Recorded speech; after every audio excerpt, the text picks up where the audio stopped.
I need to talk to y'all. I'm thinking about cutting my hair tonight. Yeah.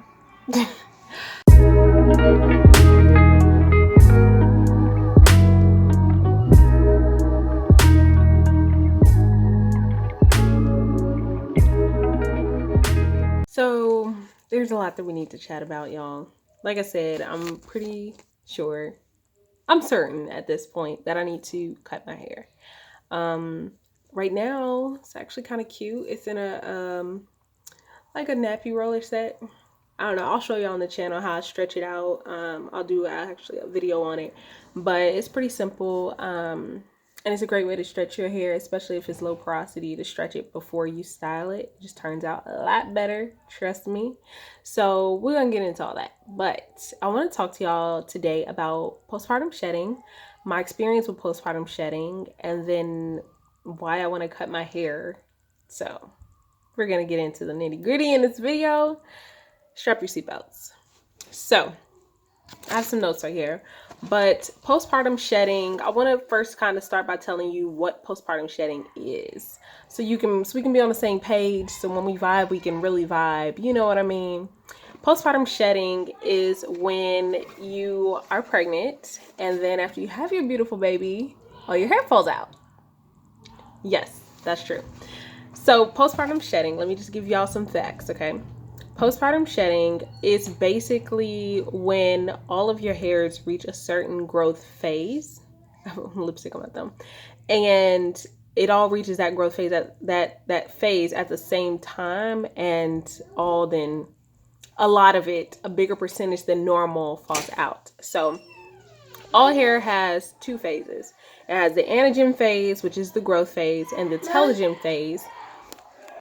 All right, so like I was saying, my son came in here for some water. All hair has an anagen phase, which is the growth phase, and a telogen phase, which is a resting phase. And usually at the end of that resting phase is when it will fall out to be replaced by another strand of hair. So the anagen phase, or the growth phase, usually lasts about 3 years. And then the telogen phase lasts about 3 months, at the end of which, like I said, the hair would eventually fall out. Usually both of these vary depending on the individual. There are some people I know who's just easy for them to hair just sprouts from their head. The hair barely sheds. Anything they do, they can dye it, they can perm it, they can flat iron it every day, and it's very hard to damage it. And I know some people, if they look at their hair wrong, their hair is falling straight out, it's abandoning ship. So it's based on, genetics. It's based on the way that you care for your hair. It's also based on your nutrition and stuff like that. It's based on so many different things that can vary. Usually about 85 to 95% of your hair is in the growth phase at one time, but hormonal changes during pregnancy actually stimulate the increase of hairs in that growth phase. So you know how a lot of people, they're like, oh, my hair is just so beautiful while I'm pregnant. My hair is beautiful. I'm Mother Earth. My hair is gorgeous. My hair is sprouting. My hair is thriving. And then you have your baby, and that changes. So basically what changes is that more hairs grow during pregnancy and fewer hairs shed. So you'll have like a very, very small percentage of hairs that actually shed. So you have way less shedding during pregnancy. Postpartum hair loss usually starts between 2 to 6 months postpartum. And usually it's that hormonal changes cause a large number of hairs to enter the resting phase, which is followed by shedding. So for me, it was 2 months both times. And it can just like kind of catch you by surprise. Like I thought it wouldn't happen the second time. I didn't know what to expect, right? My edges had just started coming back when I had my second baby. So, I think it really depends on the person, because I've known women who they've never experienced that. And I've known women who, as soon as their baby came out, they were starting to bald, like literally skin on the sides. So again, this is something that varies by individual. People say you can prevent it by doing all kind of things, like encapsulating your placenta and just all kind of stuff. But honestly, it is a hormonal reaction. So I don't know if there's even a lot that you can do to prevent it. In my case, I did my best. I massage my scalp. I use certain oils, whatever, but I still got a lot of shedding. So just to kind of jump into my story with postpartum shedding, like I said, I had 2 children in 2 years. And the first time, I didn't know if I would get postpartum shedding. Like, I didn't have a lot of shedding during my pregnancy. I wore braids a lot. And then once I had my son, I don't know, I just didn't really expect it. I had those mini braids in from, like the week of my birth. I actually finished my braids the day that I had him. So I had mini braids in. I was cute, I was fine. And my edges were flourishing. I think I'll even show a picture. My edges were flourishing. So I had those braids in, and then I let's see, I think about like I had taken the braids down like maybe 8 weeks after he was born.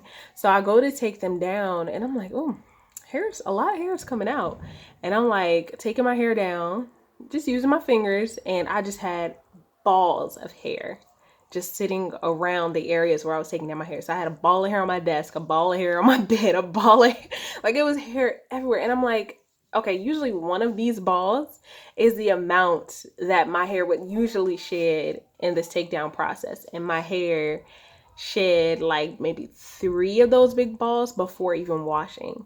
So then after washing, I'm combing my hair, and it was just hairs coming out in clumps. Like you could literally see like the hair follicle on the hairs, and like a few hairs grouped together that had all came out at the same time. Like postpartum shedding made me cry. Okay, so y'all, I found some pictures, and you can see my face as I'm getting my hair braided. You can just see the thinness in my ends. I had so much hair fall out that my husband taped my hair to his face like a beard. And you can kind of see my edges starting to thin in this picture as well. Okay, I was just flabbergasted. I don't know. I had seen videos, and I seen people talk about it, and I seen all of this, but I just did not expect that amount of hair. And my hair was a nice length, like it was probably a good mid-back length. And so imagine those long hairs too, and they're all grouped together. So it was just a lot. So that scared me, y'all. I was like, I'm going bald. I don't know what is going on. So I started to do a little bit more research on postpartum shedding. And I just realized that it's a hormonal reaction. I was still taking my prenatal vitamins. There just wasn't much that I could do to prevent it. So I just started to use the oils in my hair, the liquid gold oil, which I've talked about a lot on this channel. That helped me a lot in the past. I used that. I really didn't do much except for leave my hair alone. Now I was working full time for the next year. So of course my hair was probably twisted in a bun. It wasn't too fancy, honestly. And then after that, I got pregnant with my daughter. So when my son turned 1, a month later, I got pregnant with my daughter. So I'm like, girl, my edges are just coming back. Like, I remember making a post on Facebook, like, I'm pregnant now, but I'm just now getting my edges back. So what the heck am I going to do? So, I got pregnant with her, and actually I didn't have beautiful, luscious hair while I was pregnant with her. And I don't know if it's because they were close together. It just seemed like my nutrition wasn't really up to par. Like I was eating well, but I was also breastfeeding until he was 1. So I felt like my nutrition wasn't up to par, for that pregnancy. So already starting out at somewhat of a deficit, I just suspect. My hair was not all that. My hair was very dry during my pregnancy. It was experiencing breakage during my pregnancy. And I don't know if I got less shedding, but I know that I was experiencing a lot of breakage. So also due to the fact that I was like sick most of my pregnancy, I just didn't take the best care of my hair, and my hair didn't take the best care of me either. Let's be real, okay? So I gotta be real. So that's what happened. So then the second time, 2 months again, like postpartum shedding started, and my hair was just, it was thinned out. Like I had hair everywhere, and I'm kind of still experiencing a lot of shedding. I've always experienced quite a bit of shedding, but I'm still experiencing the repercussions of the shedding for sure. So I'm definitely still experiencing thin ends due to the shedding, which then tend to kind of break on each other and just tangle with each other and all kind of stuff that just comes from the repercussions of postpartum shedding. So there's a lot that comes with it. I've noticed that, like I said, my ends have been thinner, my hair has been a bit thinner. Um, it's definitely caused some breakage. So in these areas, you can see that my edges are starting to come back, and she's almost a year and a half. She's almost a year and a half. But my edges here, like this area above my ear, this is a very tightly curly, very low porosity section of hair. And I've experienced a lot more breakage in these two areas than I normally do. And then also along the nape of my neck, I've experienced a lot more breakage in those areas than I typically do. So I've experienced that. My edges are returning, but they were gone. It wasn't bald, but the hair was very short and it looked gone. So I definitely experienced the loss of hair in my temple area. So you can see like the hairs are short now and they're kind of trying to grow back. But these hairs were really affected by that. So everything in that area was pretty affected.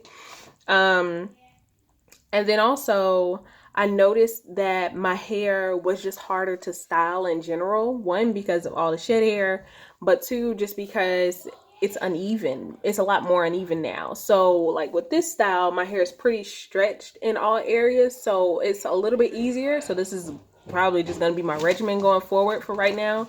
But I find that with it being uneven, with it being just having super dry areas, it's just harder to style. My styles don't come out well, so it makes me just want to put my hair in a bun. You know what I mean? So that's been tough these past 2 years as well. My hair has felt drier.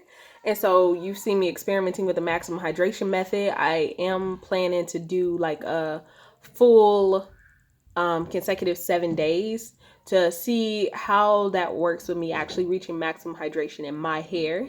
So I'll probably actually do that like next week or something. After I do this cut, I feel like that would be a great start for my hair. I have seen ladies talk about how it's caused damage for them, but usually women who've done it like for 3 years consecutively or for a long time. And for me, I just don't plan on doing it for that long. I just want to do it for 1 week, see how that works, and use it as a treatment only. So, in the future, I would do it again if I feel that my hair needs to, again, achieve that maximum hydration. So, I think that's kind of my plan going forward with that so far. Even the best practices, in my opinion, are not reversing the damage that I've experienced. So I've been deep conditioning my hair weekly. I've been just making sure to maintain the moisture, spraying my hair. I've been like literally working on training my hair, and just even the best practices are still small trims, all those different things are still, I'm still experiencing the breakage. So I'm like, it's time for me to cut a little bit more. And I also feel like damage causes damage. So when you have splits or when you have dry areas or when you have shorter areas because of damage, it kind of catches on the rest of the hair and then it causes like mid shaft breaks and just a lot of weirdness. I feel like damage begets damage. Okay. So, excuse me. So that's pretty much that. I just can't go on.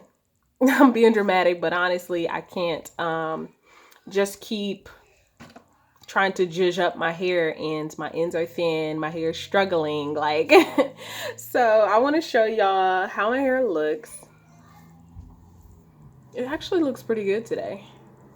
And I'm going to like show you in another clip how long my hair is right now, so you can kind of compare that to after I cut it, which will probably be tonight. And I'll be doing a video on that for you guys too, so that should be up Friday or Monday. So I'm gonna show y'all my length check, and then I'm gonna go ahead and upload this video so y'all can tell me what y'all really feel about this news. All right. Okay, so I got in front of a window with some good light, so I'm kind of able to show you how long my hair is. So let me do it like this. I'm sweating. Let me do it like this. Right above my ear, My hair is a little bit longer than armpit length on one side.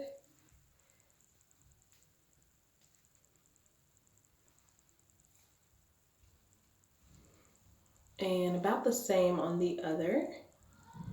Okay, the front,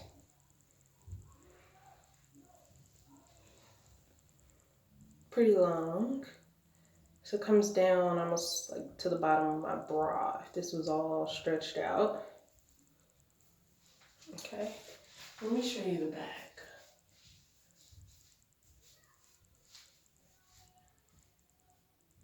That's about under my bra strap.